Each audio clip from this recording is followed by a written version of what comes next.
जोहार साथियों, मैं संजीत आप सभी को अपने परिवार सोल्यूशन ऑफ संजीत में स्वागत करता हूं। और आज का जो टॉपिक होगा वो हमारा मॉडल प्रैक्टिस सेट जो 5वें नंबर का हम जो देखेंगे। इसके पहले हमने 4 सेट जो देख लिया, अगर वो वीडियो ना देखे हुए तो जाकर देख सकते हैं। ऑलरेडी हमारे चैनल पर वीडियो अपलोडेड है। और कल का जो सेशन हुआ था पार्ट 4 का, वो सेशन हमने डिलीट कर दिया क्योंकि कल जो डाटा सही से नहीं चल रहा था, जिसकी वजह से सारा क्वेश्चन नहीं आ पाया। कोई क्वेश्चन का जो है मतलब आंसर बता रहे हैं तो कोई क्वेश्चन का सवाल में जाके अटक जा रहा है, तो इसीलिए हमने वो वीडियो को डिलीट कर दिया है। वो वीडियो को जो है रिकॉर्ड करके जो अलग से हम किसी दिन वीडियो अपलोड कर देंगे, ठीक है ना। और आज भी हम जो लाइव नहीं आए क्योंकि अभी तक जो नेटवर्क का जो इशू है वो समाप्त नहीं हुआ है। चलिए खैर कोई नहीं, आप लोग को किसी तरह से ये जो सेट जो प्रोवाइड करवाना है ना। तो चलिए शुरू करते हैं बिना किसी देरी किए। और ये लाइव के जैसा आप लोगों को देखने को मिल रहा होगा, तो आप सभी लोग जुड़ जाएंगे, साथ में हम भी रहेंगे, है ना। तो चलिए सबसे पहले नंबर सवाल पर चलते हैं। और हमारा जो सबसे पहला जो सवाल है, इसमें 40 प्रश्न रहते हैं। तो उसमें से जो हमारा पहला सवाल है कि 30 नवंबर 1897 ईस्वी को विक्टोरिया के हीरक जयंती के अवसर पर किसे जेल से छोड़ दिया गया था? बिरसा मुंडा को, सुगना मुंडा को, बुद्धू मुंडा को, या फिर कोंता मुंडा को? तो इनमें से जो बिरसा मुंडा को छोड़ दिया गया था, जो विक्टोरिया, आप लोग जो विक्टोरियल मेमोरियल का जो पार्क देखे होंगे जाकर कोलकाता में, तो वही जो विक्टोरिया रानी के का जो हीरक जयंती था, है ना, तो उसी के अवसर पर इनको जो है छोड़ दिया गया था। कब? 30 नवंबर 1897 ईस्वी को। तो ऑप्शन नंबर ये हमारा बिल्कुल करेक्ट आंसर हो जाएगा। अगला सवाल है हमारा कि राम नारायण सिंह किस वर्ष संविधान सभा के सदस्य निर्वाचित हुए थे? 1946 में, 1947 में, या 49 में, या फिर 1948 में? तो राइट आंसर जो होगा वो हमारा क्या हो जाएगा यहाँ पर? 1946 ईस्वी हो जाएगा। यानी राम नारायण सिंह जो 1946 ईस्वी को संविधान सभा के सदस्य में निर्वाचित हुए थे, है ना। चलिए अगले सवाल पर चलें, और आप सभी लोग राइट आंसर करते चलेंगे कमेंट सेक्शन में, है ना। और उस जो है ये सेशन में हम भी जुड़े हुए रहेंगे, तो हम भी आप सभी लोगों का जो कमेंट देखते चलेंगे।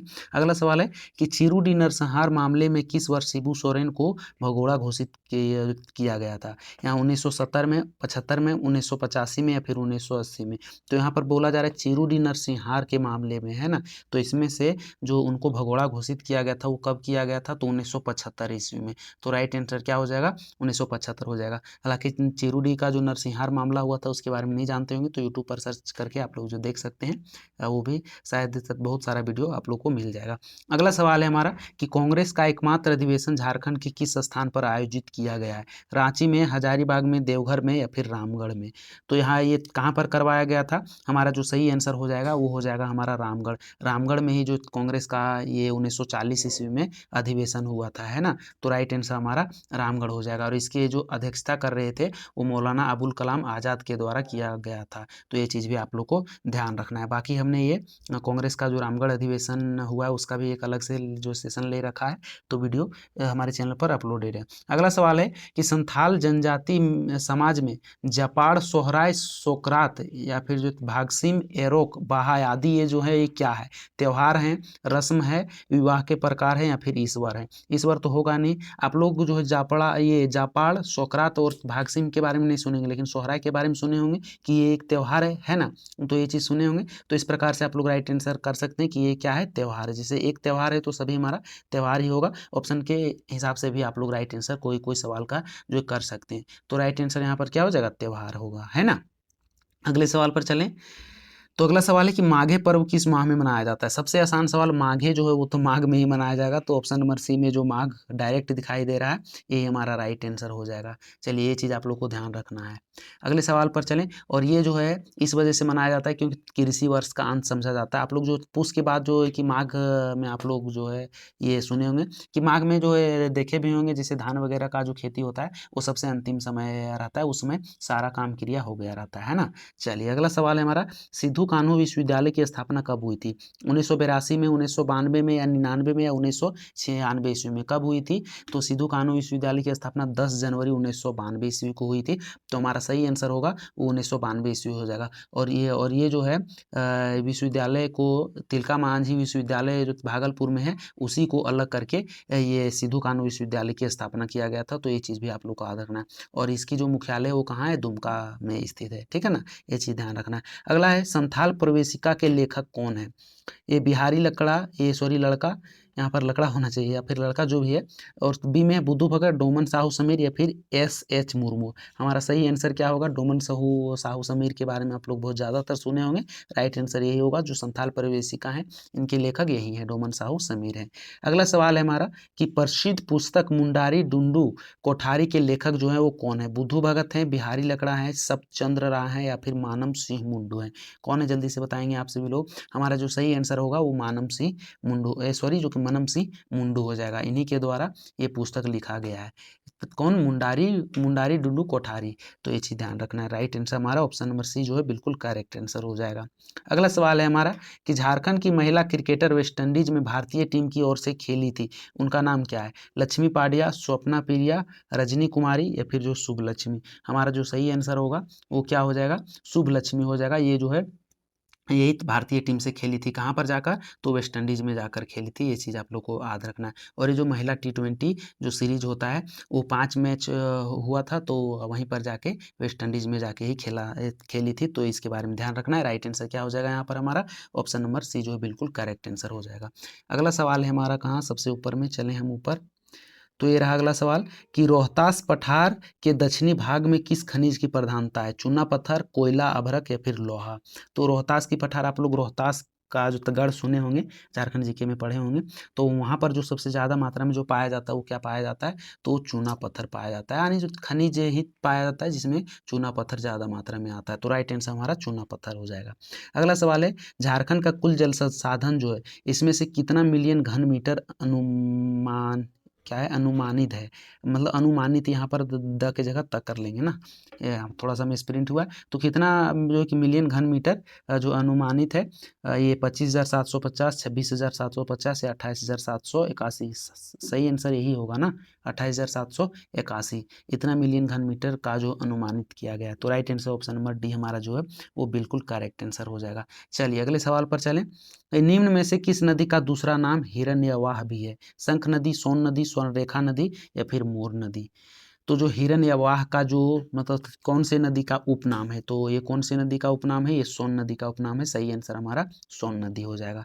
अगला सवाल है हमारा कि निम्न में से किस नदी का उद्गम स्थल रांची का पठार है? बराकर नदी, फल्गु नदी, उत्तरी कोयल या फिर सोन। तो रांची का जो पठार जैसे ही है, तो पठार के साइड से आप लोग को सीधे राइट आंसर क्या मारना है? उत्तरी कोयल मारना है, क्योंकि ये जो है ये रांची का जो पठार है वहीं से मतलब ये नदी निकलती है। तो राइट आंसर हमारा क्या हो जाएगा? उत्तरी कोयल। जैसे जो पठार है इसके जो बीचों बीच से ये नदी निकलती है और ये वहाँ से निकल के गढ़वा होते हुए, पलामू होते हुए और लातेहार से होकर जाकर सोन नदी में जाकर गिरती है, जिसकी वजह से इसका नाम सोन नदी पड़ा है ना। तो ऑप्शन नंबर डी हमारा बिल्कुल करेक्ट आंसर हो जाएगा।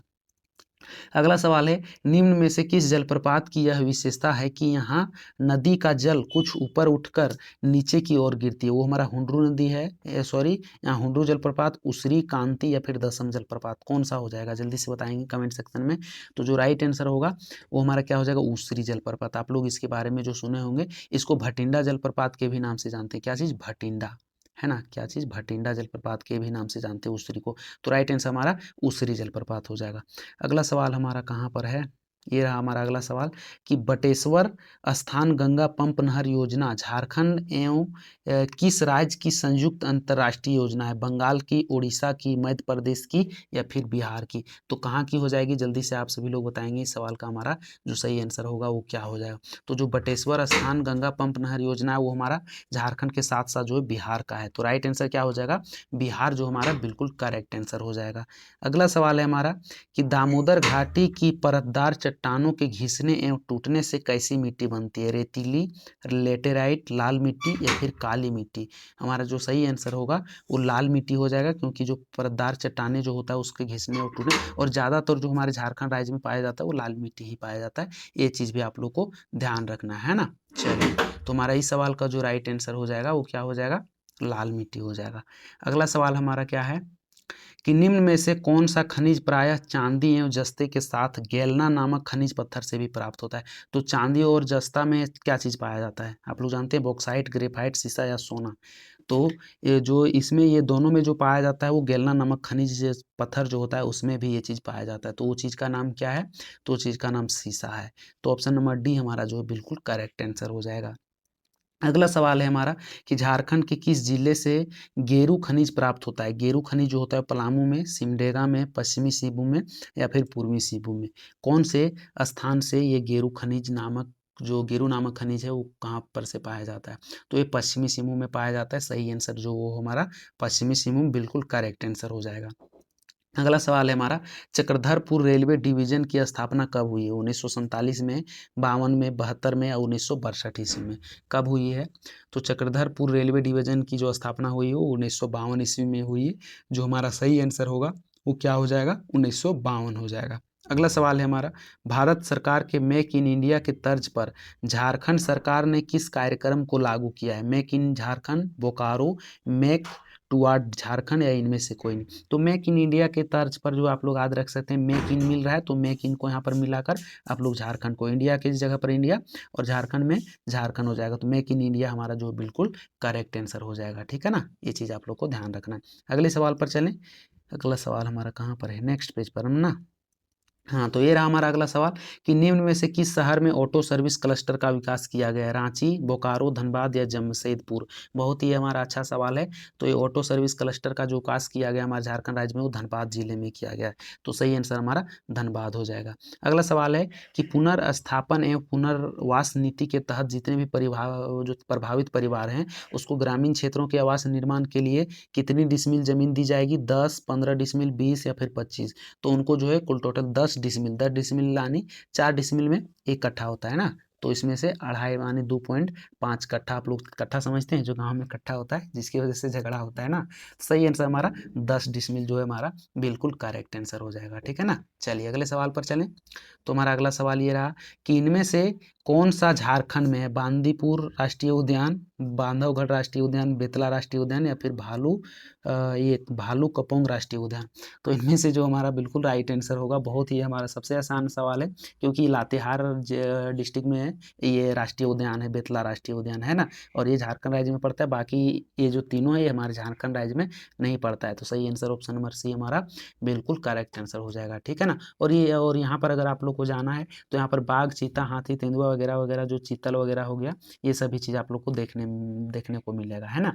चलिए अगले सवाल पर चलें। तो अगला सवाल है झारखंड में कितने व्याघ्र अभयारण्य है। तो व्याघ्र अभयारण्य जो है वो हमारे झारखंड राज्य में मात्र और मात्र एक ही अभयारण्य है। तो सही आंसर यहाँ पर एक कर देना है, बिना देखे सुने। 2, 4, 3 नहीं होगा, है ना।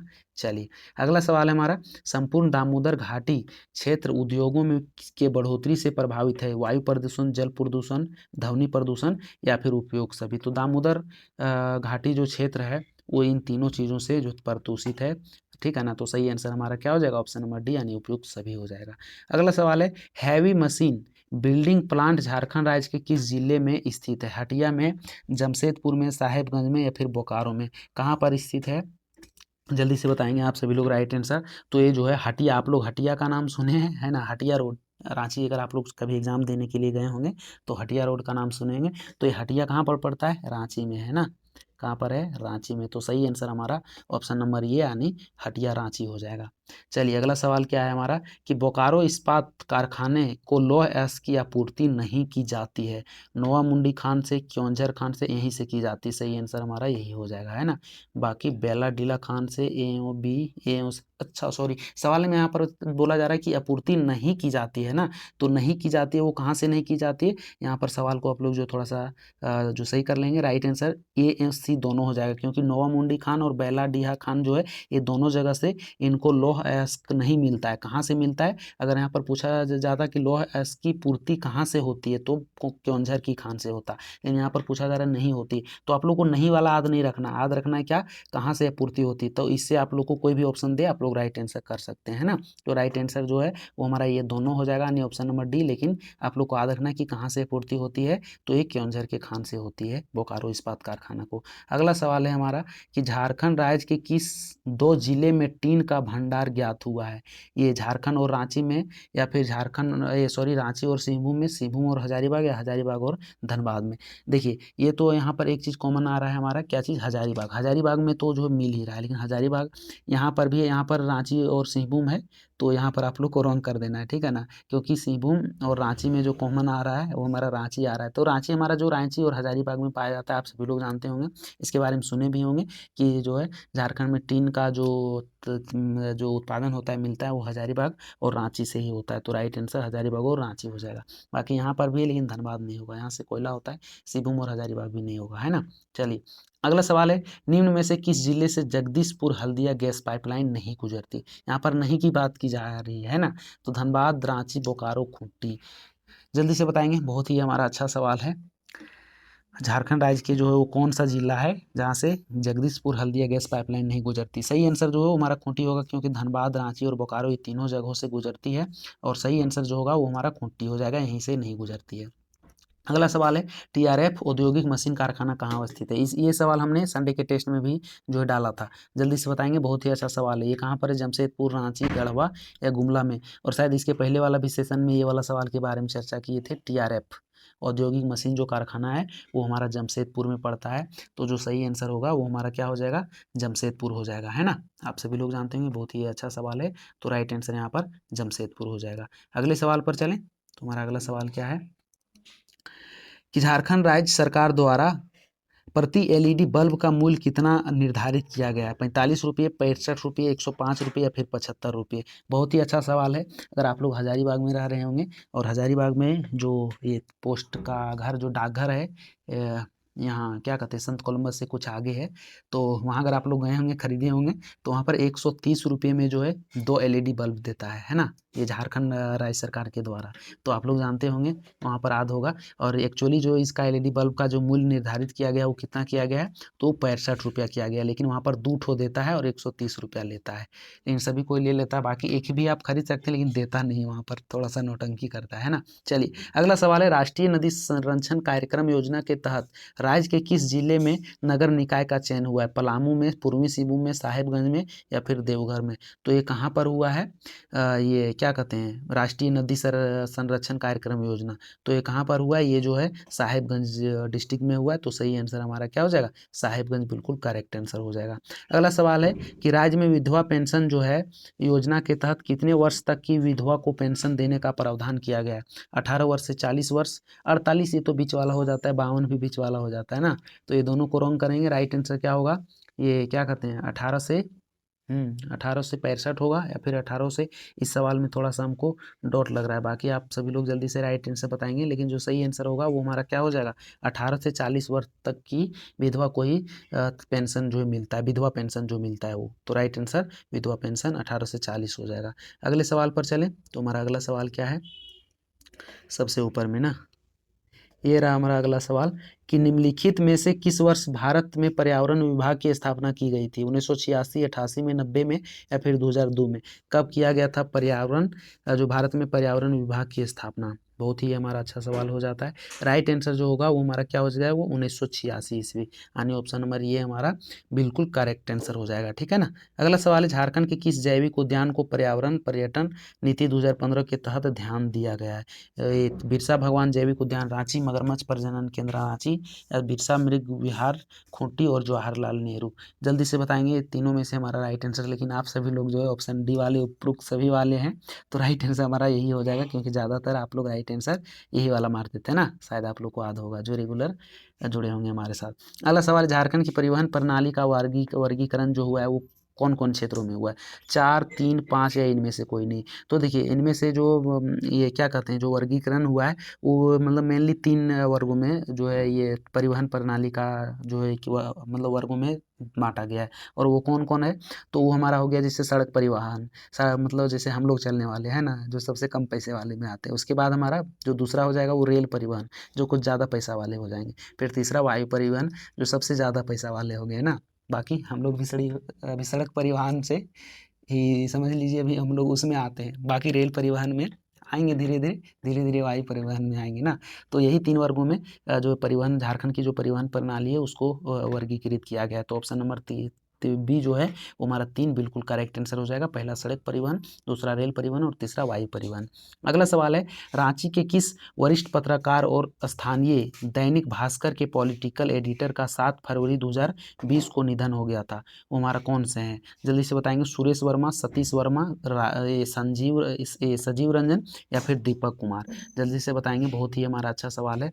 तो हमारा जो सही आंसर हो जाएगा वो क्या हो जाएगा इस सवाल का? सतीश वर्मा। इन्हीं का जो 7 फरवरी 2020 को निधन हो गया था, जो कि दैनिक भास्कर के पॉलिटिकल एडिटर थे। ठीक है ना? तो ऑप्शन नंबर बी यानी सतीश वर्मा राइट आंसर हो जाएगा। अगला सवाल है, देश की पहली पेपरलेस विधानसभा जो है वो बिहार विधानसभा, कर्नाटक विधानसभा, उत्तर प्रदेश विधानसभा या झारखंड विधानसभा? बहुत ही अच्छा सवाल है। जल्दी से राइट आंसर करेंगे। और इस सवाल का राइट आंसर मुझे पता है सभी लोग क्या करेंगे, और हम भी इस सेशन में जुड़े हुए रहेंगे। देखेंगे आप लोग का कमेंट सेक्शन है ना। शायद आप लोग झारखंड विधानसभा ही मार रहे होंगे, लेकिन ना झारखंड का विधानसभा पेपरलेस हुआ है, ना बिहार का, ना कर्नाटक का, ना ही उत्तर प्रदेश का हुआ है ना।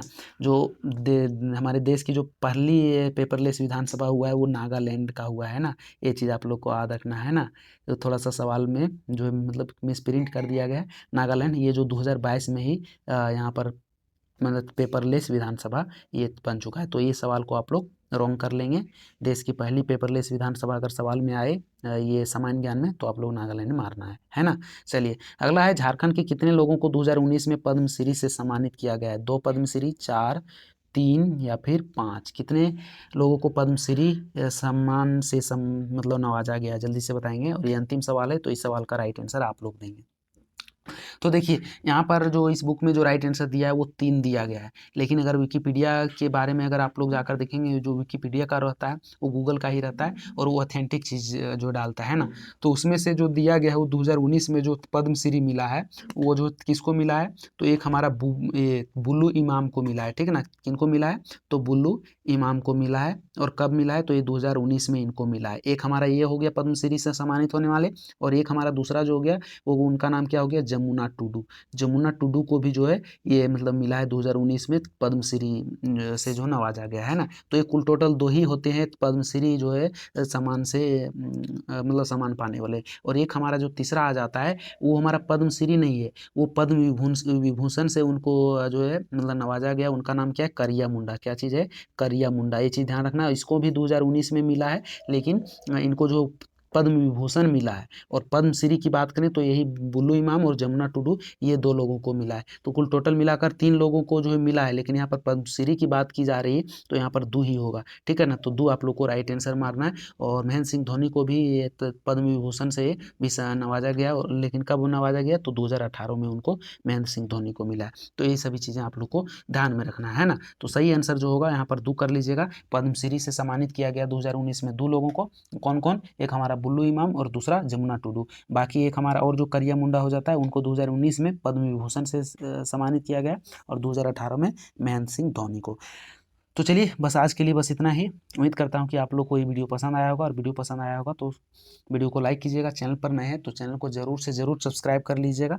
ठीक है ना। फिर आप लोगों से मिलेंगे अगले सेशन में, और हो सके अगला लाइव हाल ले पाएँ या नहीं ले पाएँ, ये तो जो ये वाईफाई का डेटा कैसा चलेगा नहीं चलेगा, क्योंकि 2 दिनों से बहुत ज़्यादा परेशानी हो रही है। शायद बारिश हो रही है इसकी वजह से, या और भी कुछ है प्रॉब्लम, ये मुझे खुद समझ में नहीं आ रहा है ना। तो जब तक सही नहीं हो जाता है तब तक इसी प्रकार से वीडियो आप लोग को अपलोड कर देंगे, और प्राइमर में ही चलेगा, लाइव के जैसे ही आप लोग को देखने को मिलेगा। और इन सभी सवालों का अगर पीडीएफ चाहते हैं तो हमारे टेलीग्राम चैनल में ज़रूर से ज़रूर जो जुड़ें, और वहाँ पर ये टेलीग्राम में हर संडे को झारखंड जीके का जो टेस्ट होता है, तो टेस्ट भी अगर देना चाहते हैं तो हमारे टेलीग्राम में ज़रूर से ज़रूर जुड़ें। चलिए फिर आप लोगों से मिलेंगे अगले सेशन में। तब तक आप लोग अपना ख्याल रखेंगे और तैयारी को दोगुना से जो है तेज़ी कर देंगे। तब तक के लिए टाटा बाय बाय, जय हिंद, वंदे मातरम।